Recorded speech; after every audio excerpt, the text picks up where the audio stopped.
ಯಾವುದೇ ಒಂದು ಅಂದ್ರೆ ನಮ್ಮ ತಂದೆ ತಾಯಿಗಳಿಗೆ ಇಂಥ ಒಂದು ಕಷ್ಟ ಬರಲೇಬಾರ್ದು. ಇಲ್ಲಿ ಬಂದು ನೋಡಿದಾಗ ಭಾಳ ಅಂದ್ರೆ ಭಾಳ ಎಷ್ಟು ದುಃಖ ಆಯ್ತಂದ್ರೆ ಏನೋ ಏನಿಲ್ಲ, ಹೆಂಗ್ ನಾವು ಬೆಳೆಯೋಕತ್ಬಿಟ್ಟಿವಿ ಅಂತಾನೆ ಗೊತ್ತಾಗ್ತಿಲ್ಲ. ನಾವು ಶಿಕ್ಷಣ ಕಲಿತಾ ಇದ್ದೀವಿ, ಅದನ್ನು ಸಹ ಕರೆಕ್ಟ್ ಆಗ್ತಾ ಇಲ್ಲ. ಈ ಕಡೆ ತಂದೆ ತಾಯಿಗೂ ಸಹ ನಾವು ಕರೆಕ್ಟಾಗಿ ನೋಡ್ಕೊತಾ ಇಲ್ಲ.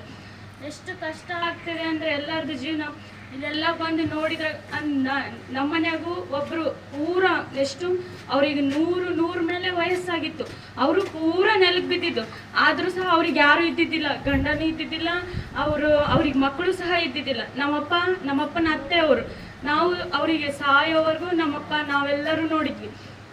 ಎಷ್ಟು ಕಷ್ಟ ಆಗುತ್ತೆ ಅಂತಂದ್ರೆ ಯಾರಿಗೂ ಇಂಥ ಪರಿಸ್ಥಿತಿ ಬರಲೇಬಾರ್ದು. ಅಂದ್ರೆ ನಾವೆಲ್ಲರೂ ಏನ್ ಮಾಡ್ಬೇಕು, ನಮ್ಮ ತಂದೆ ತಾಯಿಗೆ ಈ ತರ ಒಂದು ಕಷ್ಟದಲ್ಲಿ ಹಾಕ್ಬಾರ್ದು. ನಮ್ಗೆ ಎಷ್ಟು ಕಷ್ಟ ಬಂದ್ರು ನಮ್ಮ ತಂದೆ ತಾಯಿಗೆ ನಾವು ನೋಡ್ಕೊಂತ ಹೋಗ್ಬೇಕಂತ ಹೇಳಿ ನನ್ನ 2 ಮಾತು.